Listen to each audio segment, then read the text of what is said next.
All right, let's dive right into this explainer.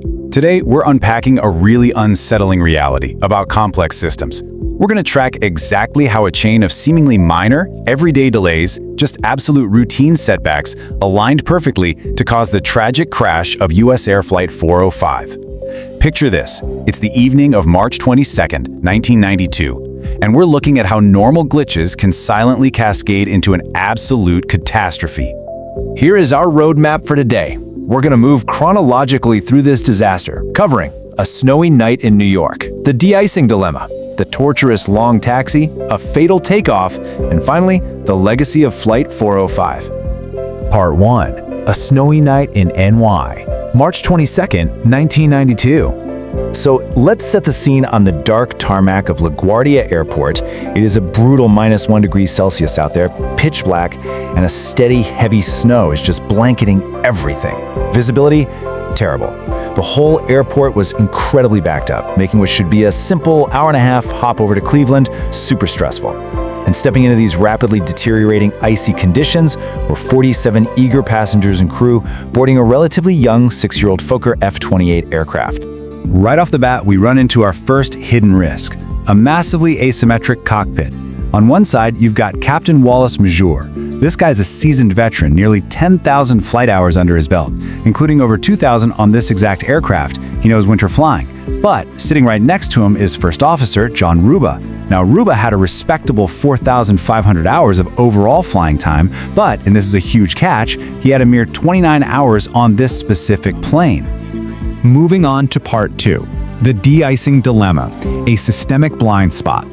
So the crew requests a standard de-icing spray, just hot water and glycol to clear their wings. But here's where we hit a massive contrast in global standards back then.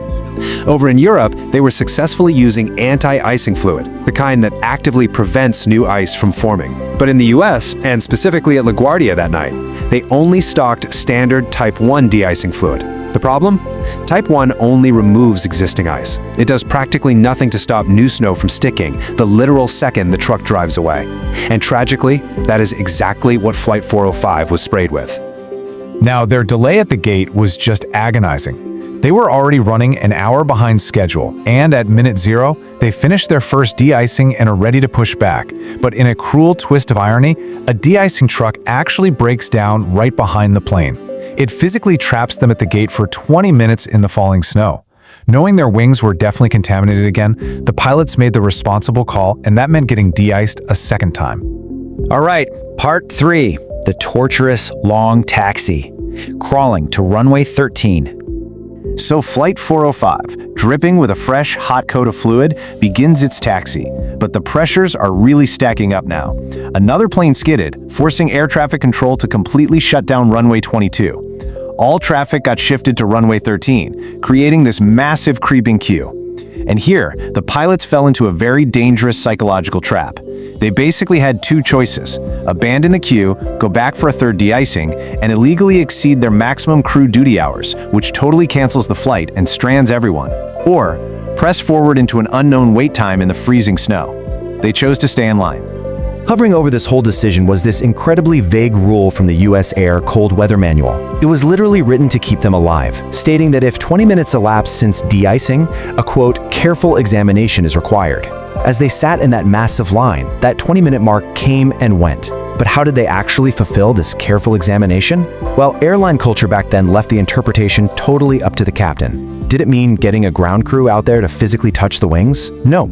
It actually led the captain to just press his face to the glass, shine a flashlight out the window 30 feet back into a dark snowstorm, and look for a little black inspection strip on the wing. He saw it and concluded they were ice-free. So the whole thing really comes down to this absolutely devastating number, 11. What the pilots didn't know, and honestly couldn't have known without modern charts, is that under those exact weather conditions, that Type 1 fluid they were sprayed with, it only offered 11 minutes of actual protection for their wings. Just 11 minutes. And here's the gut punch, 33. By the time they finally reached the front of the line to take off, 33 minutes had passed, meaning they sat out there in the freezing falling snow 3 times longer than their fluid was actually effective. This brings us to Part 4, a fatal takeoff, doomed before takeoff. At 9:34 p.m., they're watching other planes take off ahead of them with absolutely zero issues. But their aircraft was highly vulnerable. See, unlike those other planes, the Fokker F-28 completely lacked slats. Slats are those physical extensions at the very front of a wing that kind of push out to make the wing bigger and more curved. They allow a plane to point its nose much higher into the air without stalling. But the Fokker F-28, it relied purely on the clean, engineered shape of its wing, nothing else. Because it lacks slats, this plane's margin for error was virtually zero. A stall happens when the wing's angle into the wind gets too steep, causing the smooth air to detach from the top, basically turning the wing into a falling piece of metal.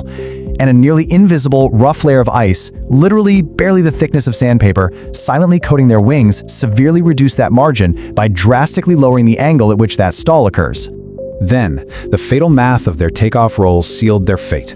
The captain, trying to be extra conservative on the slippery runway, intentionally lowered the V1 abort speed from 124 knots down to 110 knots. But VR, the speed where you pull back the yoke and actually fly, remained at 124 knots. Now normally, these two speeds are exactly the same on this plane, so pilots have this deeply ingrained muscle memory of calling out V1, rotate, in the exact same breath. So when they hit that modified 110 knots, the first officer called rotate out of pure habit. The captain hesitated for a split second, but the prompt worked its way right into his hands. He pulled the yoke back at 119 knots, just 5 knots early. In a normal plane on a normal day, this wouldn't matter at all.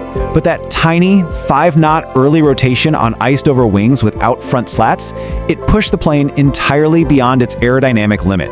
The airflow instantly separated, causing an immediate stall. The control column started shaking violently, the heavily iced left wing completely stopped generating lift, throwing the plane into a violent left roll. They were airborne for just 13 terrifying seconds before hitting a water pump house and tumbling inverted into the freezing, dark waters of Flushing Bay. Tragically, 27 people lost their lives that night. Finally, Part 5, The Legacy of Flight 405, a global overhaul. To really grasp the legacy of this senseless tragedy, highly trained pilots operating completely within the rules still ended up in the water, we have to look at how it forced a total global overhaul of aviation safety. The industry completely rebuilt the system to create the incredibly safe environment we fly in today. They mandated a strict clean aircraft concept, meaning absolutely zero ice is acceptable, none.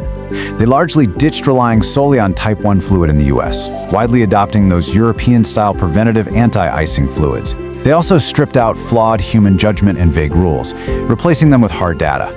They introduced pilot holdover tables that tell crews exactly how many minutes their fluid will last. And crucially, they started building de-icing pads right next to the runways, eliminating that long, dangerous wait entirely. These systemic changes undoubtedly saved countless lives. But as we wrap up this explainer, I want to leave you with this final thought. By formalizing every single rule and adding all these complex layers of technology, have we truly eliminated all the invisible links in the chain of disaster? Or, in our incredibly complex modern world, are we always just waiting for the next unforeseeable combination of minor delays to align perfectly? It is definitely something to think about the next time you're sitting on a snowy tarmac. Thanks so much for joining me today, and keep questioning the systems around you.